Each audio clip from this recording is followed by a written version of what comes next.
So what we have here is a fellow member at Spook 50's total vehicle locks set that was recently built. As we know, the passenger side front lock cylinder is no longer available from Toyota, so I had to recondition Spooks with new springs, new face cap, all new guts inside, shiny brass, and cleaned it. Somebody injected powdered graphite in there. I wonder who that is.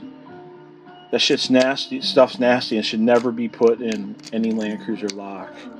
It's a taboo, outdated, urban legend thing. Grandma would squirt in her locks in her front door, but it'll destroy a good Land Cruiser lock.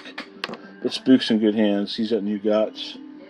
We rebuilt his power coated tail hatch lock using a new housing, but his tab was in good shape, so we were able to essentially recondition it with all new parts. But you can't recode the tailgate. Nobody ever made the face cap from that. If somebody wants to reproduce a part, I'll give my left toe for $100 for these face caps. I've recoded one successfully, but I've never been able to get the face caps.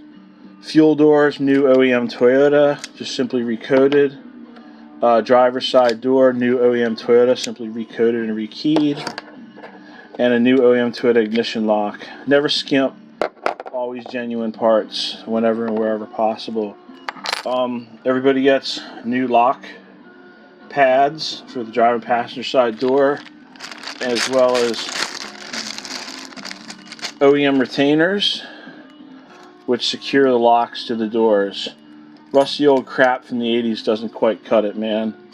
So it's got to be, the vintage Toyota way. It's got to be new, shiny, and sparkly when it goes back together. Only the best for the 60 series community.